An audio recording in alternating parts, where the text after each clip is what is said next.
There's a single 24/7 convenience store off the highway near the rural town where I live. When I call it a highway, that's generous. It's basically a long, empty back road with a sign that says route on it. Out here, everything closes early, everything is quiet, and everything is dark once the sun goes down. So that little bright store, glowing like a box of artificial daylight in the middle of nowhere, feels like the only sign of civilization. I've been there more times than I can count. My sleep schedule is awful. I work late into the night, usually coding, and my hunger always sneaks up on me between 1 and 3 a.m. The store is about a 25-minute drive if I push the speed a bit, which I always do. In rural distances, that basically means it's right next door. Because of how often I show up at weird hours, I'm sure the overnight staff recognizes me by now, even though I look like the kind of person people's eyes slide over. I'm not memorable. I blend in. That's usually a good thing. But last week, blending in didn't help me at all. It was around 2 a.m. on a night like any other. I had been sitting at my desk with my laptop, sinking deep into that strange, hyper-focused tunnel vision that only hits me late at night. The rest of the world disappears. There's only the keyboard, the screen, and whatever problem I'm trying to fix. But then hunger hit me hard, like a switch flipped, and suddenly I couldn't think about anything except a hot sandwich. So, I saved my work, grabbed my keys, and walked out into the cold night. My car was the only sound for miles as I drove down that empty stretch of road. There's something eerie about driving alone at that hour. Not scary, at least not usually, but isolating. The world feels like it's asleep, and you're a trespasser wandering through the silence. When I reached the quick check, the bright lights almost hurt my eyes. I parked, walked inside, and immediately felt that wave of artificial heat stores always have. I ordered my usual sandwich from the counter and started pacing around the aisles while I waited. I never sit still. The caffeine I practically live on keeps my nerves humming like telephone wires, and with ADHD on top of it, standing idle feels physically uncomfortable. I was pacing near the back corner of the store when something caught my eye, something that at first didn't make sense. A person was sitting on the floor at the end of an aisle, sitting still, legs crossed, back hunched slightly forward, facing the row of refrigerator doors like he was inspecting the drinks. His brown coat almost blended into the shadow at the base of the fridges, which might be why I didn't register what I was seeing at first. But then I realized that's not normal. People don't sit on the ground in stores at 2 a.m. I blinked, looked again. He was still there, just sitting, frozen. A cold feeling crept up my spine. Something about it was wrong. Not scary exactly, but off enough that instinctively I wanted to avoid him. Still, curiosity tugged at me. I wanted to see his face. Maybe he was homeless. Maybe he was sick. Maybe he was drunk. Maybe there was a reasonable explanation. I walked a few aisles over with a plan. Turn the corner quickly, take a glance, then turn away before he noticed. But the moment I did, he moved. His head snapped towards me so abruptly, it was like someone yanked invisible strings attached to his skull. Our eyes locked, and everything in my body went cold. His eyes were wide. Not just big, unnaturally, disturbingly wide, like he was straining them open. His lower lip quivered nonstop, vibrating like he was freezing, except the store was warm and he was wearing a jacket. His body was twisted in a tense, uncomfortable posture, like sitting on the ground took conscious effort. But the worst part was the expression, or lack of one. He stared at me with a blank, dead-eyed stare that didn't look human. No hostility, no acknowledgement, no emotion, just emptiness, like he wasn't really there behind those eyes. My breath caught.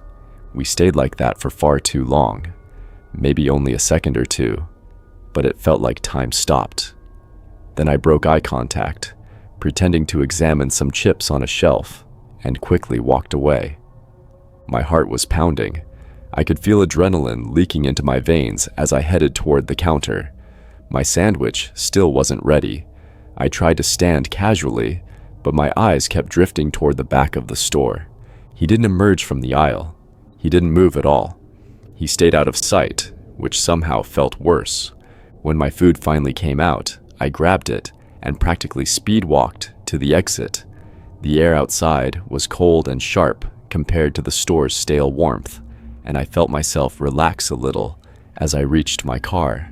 I assumed that was the end of the weird encounter, but as I turned onto the road that leads back to the highway, something flashed at the edge of my vision. I glanced back and saw someone sprinting, full speed, across the parking lot, toward a truck. And even from that distance, even in the dim lighting, I saw the brown coat. My stomach dropped. I didn't wait. I accelerated onto the highway, trying to ignore the tight feeling building in my chest. The road swallowed me in darkness again, and the glow of the store faded behind me. A few minutes passed, then headlights appeared in my rearview mirror. At first, I thought nothing of it. Occasionally, someone else uses the road, but then the headlights grew closer. Fast. Too fast. I lifted my foot off the gas for a moment, thinking maybe it was a cop, but the lights kept closing the distance. Soon the truck was close enough that I could see its outline. The same truck I'd seen him jump into. It was him. My pulse exploded. I slammed my foot back onto the accelerator. The truck surged forward, closing the gap like it was hunting me. He flicked his high beams on and off, over and over, blinding me through the rear view. Then he leaned on his horn. The sound tore through the quiet night like an alarm. I switched lanes. He switched with me. I accelerated more. The speedometer climbed. My hands were trembling on the wheel. I was going way too fast for a road like that, but slowing down felt worse. The truck lunged forward and slammed into my back bumper. The impact shook the whole car. My tires skidded for a split second before gripping the asphalt again. My heart jumped into my throat. At that speed, one bad hit could spin me out and flip me. He rammed me again. Everything happened in frantic bursts. My brain felt like it was underwater. Time wasn't moving at the right pace. Another hit would send me into a ditch or wrap my car around a tree. He swerved left, lining up for another strike. I made a split-second decision, led entirely by panic. The moment he veered to hit me, I swerved to the opposite lane and braked hard. His truck rocketed past me. He tried to correct, tried to swerve back into his lane, but he was going way too fast. His taillights jerked violently left and right before his entire truck spun out, lost control, and shot off the highway into the field beside it. I didn't slow down to look.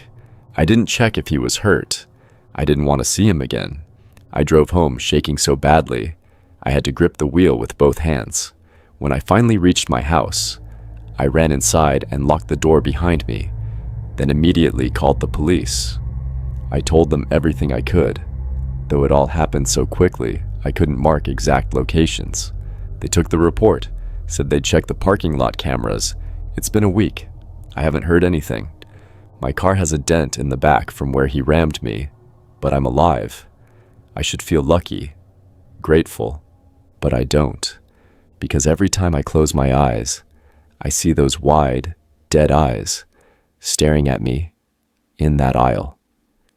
And I can't shake the feeling that one day, when I least expect it, I might see that brown coat again.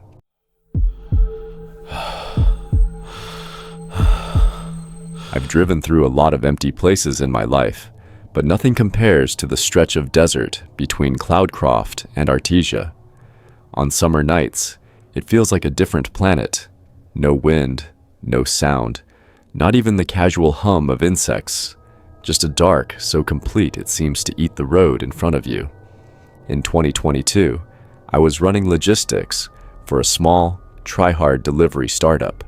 They paid more than they should have, which usually means they expected you to deliver more than you reasonably could. Long routes, weird hours, places no big company bothered servicing. That night, I was heading east, with the last batch of packages in my cab, custom gaming gear, a few refurbished monitors, nothing time-sensitive.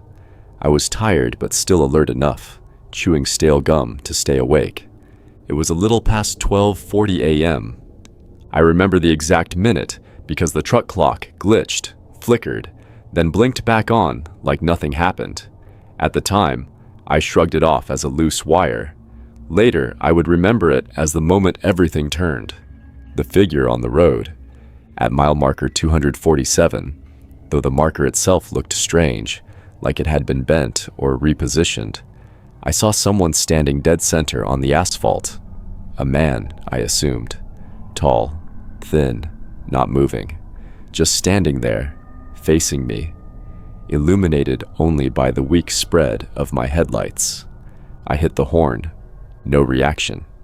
As I got closer, I slowed to a crawl, mostly because the road was too narrow to swerve around him without risking the ditch. I rolled my window down an inch and yelled, "Hey, you all right?" Nothing. He wasn't signaling distress, not waving, not trembling, just there. His posture was wrong, too straight, too rigid. Then he lifted his arms, not in surrender, not for help, straight out to his sides like he was forming a cross, and just as slow, deliberate, and symmetrical as a mechanical crane. That's when my stomach dropped. Something wasn't right about the way he moved. The first sound. I was about 20 feet from him when I heard it. This quick, sharp tapping, coming from underneath my truck, like metal flicking metal. Tap, tap, tap, tap, tap. I leaned forward, thinking maybe I'd run over gravel or a tool had come loose, but the sound didn't match anything mechanical. It sounded intentional. The figure ahead of me tilted its head, like a dog hearing a distant noise. Then it suddenly lowered its arms and stepped backward off the road. Quick, too quick, like it hadn't been frozen at all. And the tapping stopped. I didn't waste a second. I accelerated past him, keeping my eyes forward, but in my peripheral vision, I saw him drop low to the ground, almost like he was folding in on himself. And then he was gone. The unmarked vehicle. 2 minutes later, I spotted a vehicle pulled off the shoulder, but it wasn't a regular breakdown. No hazard lights, no hood open, no tire jack. It was a dark gray SUV facing the wrong direction, pointed toward the desert instead of the road. Even stranger, all of its windows were fogged from the inside, like there were several people breathing heavily in there. Weapons crossed my mind. Ambush crossed it next. I kept driving, except the tapping started again. Tap, tap, tap. Now louder. From the back of the truck, I gripped the wheel tighter. I always carried a small pistol holstered by my door. Not advertised, never discussed, but invaluable on rural routes. I reached for it, just in case. Then the SUV's rear lights flashed once. Not a turn signal. More like somebody inside hit the brakes instinctively, but the car never moved. I passed it fast, refusing to look directly. My pulse hammered against my ribs. Mile marker 248. Half a mile later, my radio cut to static. Not regular static. There were whispers in it. I swear it wasn't imagination. Words or sounds that almost mimicked speech, but weren't language. I tapped the radio, annoyed and uneasy. The truck clock flickered again. 12:40 a.m. Still, I'd been driving for at least 15 minutes since the first glitch, yet the clock had not advanced by even a second. That's when the headlights behind me turned on. The SUV. It had silently crept up behind me. No headlights, no engine sound, nothing, until the moment it decided to reveal itself. I floored it. This wasn't a stranded hitchhiker situation. This was a setup. But the SUV didn't chase. Its headlights simply brightened, almost glaring, and then slowly dimmed again. Like blinking. Like it was alive. The woman on the roadside. Then I saw her. A woman running toward the road, from the scrub brush on the right, waving both arms frantically. She nearly stumbled into my truck's path. I slammed the brakes and skidded sideways so hard my cargo shifted. She didn't come close to my door, didn't beg for help. She just stood a few yards from the road and yelled, "Don't stop! Keep moving! Please, don't stop!" Then she covered her ears and screamed like the sound of her own voice hurt her. I didn't need more encouragement. I hit the gas. As I passed her, she didn't look at me. She was staring behind herself into the desert, staring at something, following her. The shape. In my mirror, I saw it. Something crawling out from the shadows, low, long-limbed, moving in uneven diagonal motions like it wasn't built to walk on flat ground. It wasn't a person.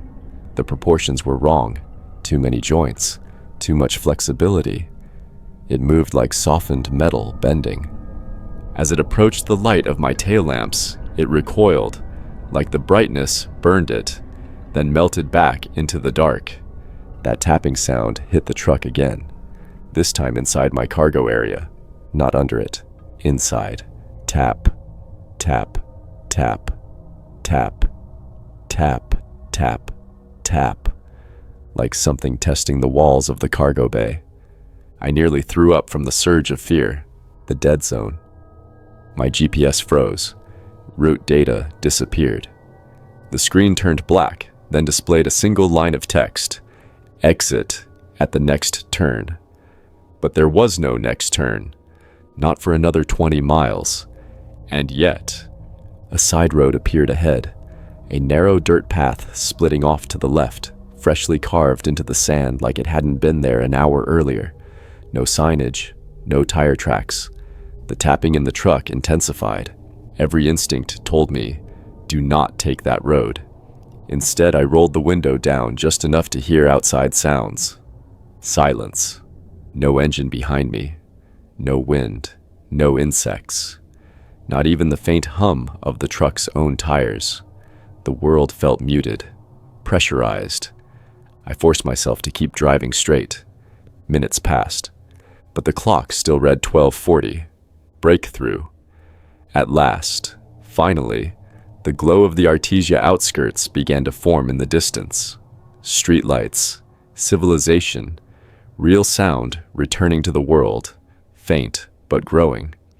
The tapping in the back stopped, just stopped, and something heavy in the cargo area slid backward, away from the cabin, like whatever was back there had retreated.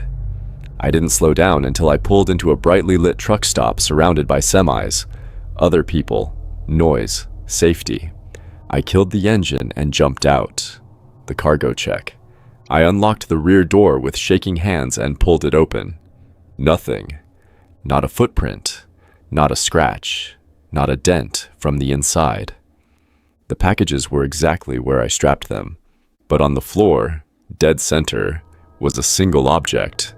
A bent metal rod, thin, brittle-looking, shaped like a tuning fork, still warm. Warm like something had been holding it. As I stared at it, my truck clock beeped loudly. I looked inside.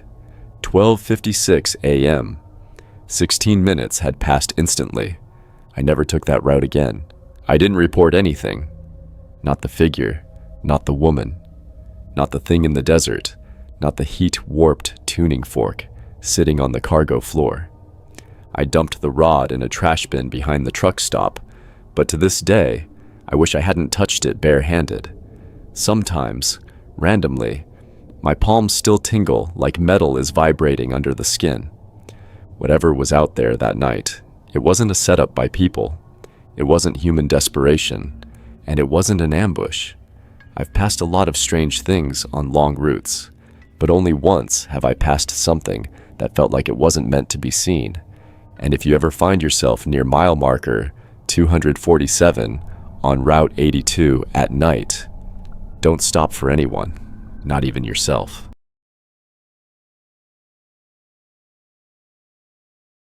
There are moments on the road when you don't realize how alone you really are, until something steps out of the dark to remind you. This happened about 4 years ago when my girlfriend and I We're driving from Colorado Springs to Albuquerque. We were trying to take the scenic route along Highway 285, which meant long valleys, empty plains, and miles of nothing except the occasional abandoned barn. We knew the stretch would get isolated, but we didn't expect this isolated. It was close to 11 p.m. when I pulled into an old rest stop just outside a quiet town called Medina Gap. Calling it a rest stop was generous. It was basically one crumbling building, a flickering street lamp, and two vending machines that looked like they hadn't been stocked since the early 2000s.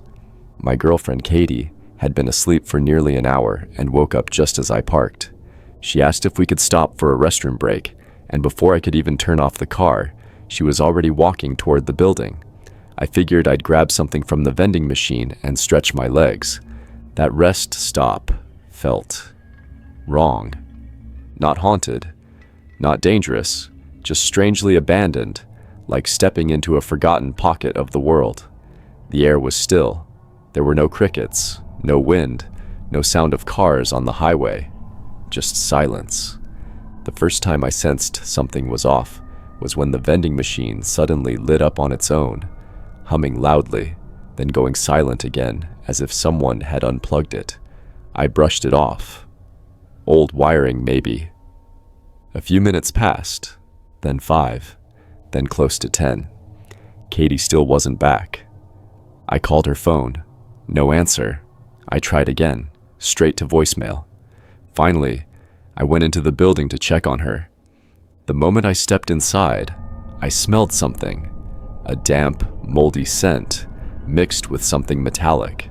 The hallway lights were dim and buzzing, only half functional, turning on and off, like they were struggling to stay alive. The bathroom was at the end of the hallway, and right before I reached it, I noticed something, a bright red headscarf lying in the middle of the floor. It looked freshly dropped, perfectly folded, too clean for a place this neglected. I knelt down, hesitated, then picked it up.